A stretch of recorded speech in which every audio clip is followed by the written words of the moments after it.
When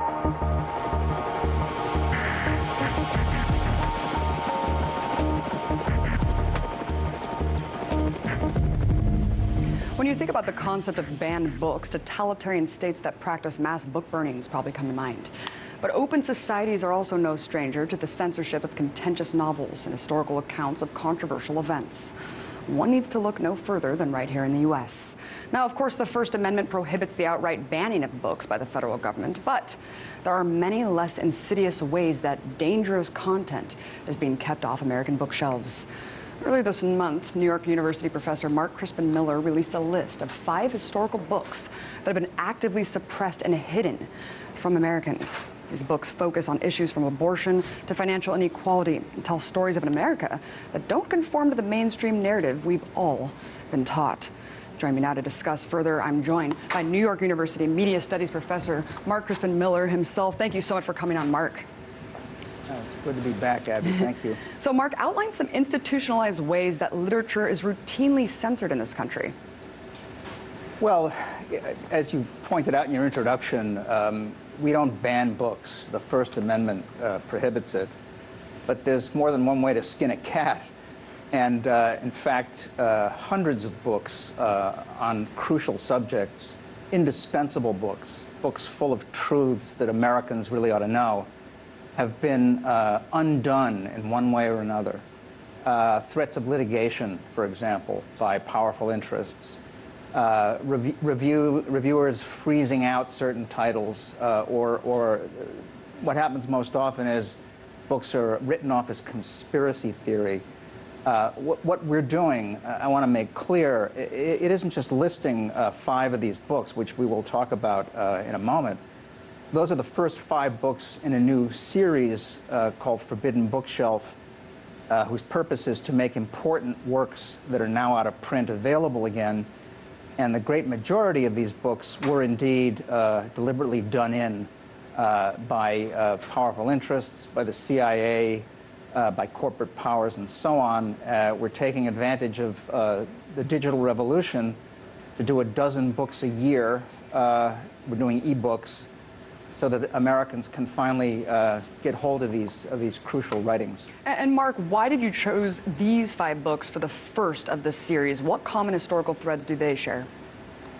Well, you know, it was an embarrassment of riches, but I guess you could say that we picked the first 5 because they offered a very interesting range of different concerns, and also because I'd say 4 out of the 5 really speak to the moment we're living in right now. First of all, there's the Phoenix program by Douglas Valentine. This came out in the early 90s. It's an absolutely crucial and harrowing study of an enormous CIA covert program that took place in South Vietnam during the war there. It was basically a terror program whose purpose was to combine the forces of the military and the police and intelligence and basically pacify the South Vietnamese population and keep them quiet, basically enforce the rule of the South Vietnamese regime, all in the name of fighting terror. Now, in his new introduction to this book, Doug Valentine points out that the Phoenix program could be regarded as a kind of template for our war on terror here in the United States, that increasingly we're losing our civil liberties bit by bit, so the government uses the danger of terrorism to justify all kinds of horrible infringements on our constitutional rights. So that it's now okay, for example, to assassinate American citizens with drones. It's now okay to subject American citizens to indefinite detention by the military. All of this was first put into practice by the CIA in Vietnam through the Phoenix program, which accounts for the deaths of tens of thousands of civilians in South Vietnam who were tortured and assassinated, This is a book that, as I say, speaks to today. I wanted to jump in here really quick and read a quote from that author's new introduction because it's so damning.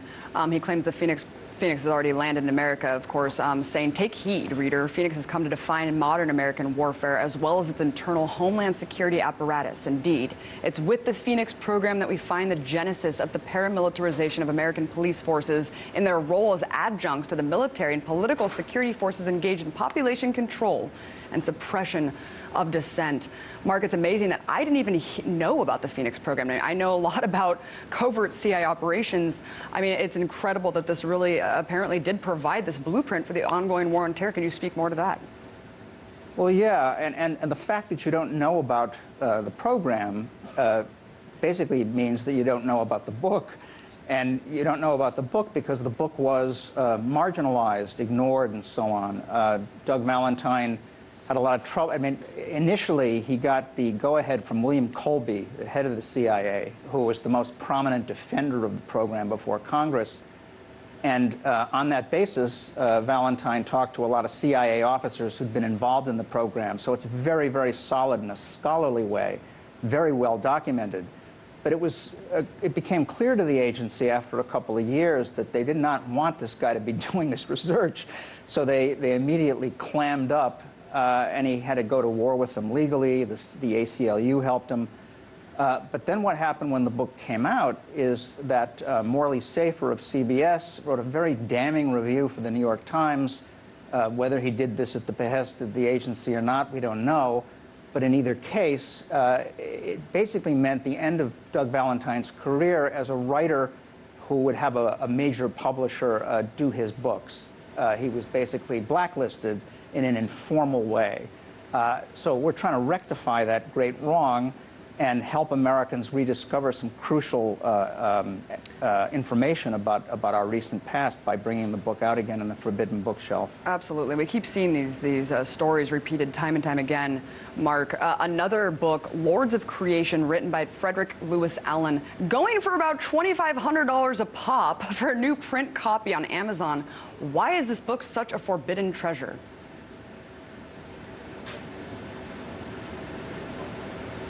Mark, can you hear me? I'm not hearing anything. Well, we're talking about a book about the economic system and how it's basically predicted the capitalist expansion and predicted all of these things that are going on over the last 100 years. The robber barons, the Rothschilds, all these different families in the financial elite that have basically consolidated power and wealth over the years, predicting and predating everything that happened. This book was written back in 1935. Mark, why is this book such a forbidden treasure going for $2,500 a pop on Amazon? Yeah, The Lords of Creation is written by Frederick Lewis Allen, who was a very popular writer in his day. And all of his other popular histories were in print. This one book was not in print, The Lords of Creation, which is a really highly readable account, basically, of the early history of the 1%. It starts with J.P. Morgan's creation of U.S. Steel and takes us through the history of how these buccaneering financiers have basically subjected America to repeated booms and busts and always enriched themselves in the process. It has the edition in Forbidden Bookshelf has a new introduction by Gretchen Morgenson of the New York Times, who really hits the nail on the head when she says that this history will help us understand where we are today and recognize that what we're going through now economically has deep roots going on for a long time. Mark, another better-known operation than the Phoenix program is Operation Paperclip, of course, outlined in Christopher Simpson's book, Blowback. It's not necessarily the story that I wanted to talk about. It's his new introduction in this ebook. It's particularly fascinating to me because it outlines overt censorship that he encountered as an archivist when trying to issue a written critique about the government's declassification process. Can you briefly describe the story and why it reveals, or what it reveals rather, about the way the government archives its own hidden history? That's right. He was part of an advisory group of historians who was supposed to help the government assess its own efforts at declassification. specifically of documents having to do with our involvement with Nazis and fascists after the war.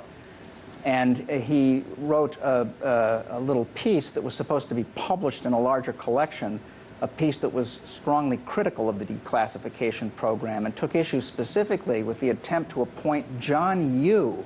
You remember that name? Oh, yeah. John Yoo, the notorious attorney who sought to justify the Bush regime's torture program. They tried to put him at the helm of the National Archives. Now, there was a fuss over this, and cooler heads prevailed. But the interesting thing is that Christopher Simpson's piece about this, which he submitted to the National Archive for publication in their report, was itself censored. They left it out of the report. So it's now part of the new introduction to Christopher Simpson's Blowback, which is the first, and I think by far the best history of U.S. recruitment of Nazis and fascists after World War II for help in the Cold War. Certainly tells a different story than what we've been told about World War II and the defeat of Nazi Germany, Mark. You know, I have to say, in the introduction to this series, you write an excellent introduction to the 5 books on ebooks, that once these books are gone out of print, they're gone forever. Is that really true, though? Because I was able to find these books in full on Amazon. I mean, what's the big deal with not having hard copies, Mark, when the advent of the internet's making books obsolete anyways? Well, don't forget, we are publishing ebooks, so, you know, we're not actually offering hard copies. I actually wish we were, because I'm a kind of diehard fan of actual books. Nevertheless, your point is well taken, which is why we're doing these as ebooks.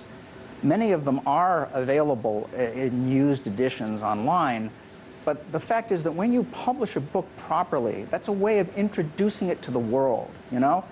If you go to look for a particular volume to buy it used on Amazon, that suggests to me that you already know that it exists. Right. You see my point? Whereas what we're doing is we're republishing them. We're making the world aware that they exist, and, crucially, we're offering them with new introductions to bring them up to date. We got a lot more books coming out, you know, in the next few months and in the years to come. We're going to be doing I.F. Stone's Hidden History of the Korean War. We're also going to be doing Stone's Underground to Palestine, along with all of his other writings on Israel and Palestine. We're going to be doing Gerard Colby's DuPont Dynasty, Behind the Nylon Curtain. This is an amazing history of the DuPont dynasty that the DuPont Corporation itself managed to kill twice, both in the 70s and 80s. We're bringing that out with a new introduction. Mark, I have to tell you that, I mean, I was so fascinated just reading the books that you sent me. I cannot wait to dig more into this really hidden history here that everyone needs to check out. Thank you so much, Mark Crispin Miller. Amazing project. Everyone get involved. Thanks, Abby.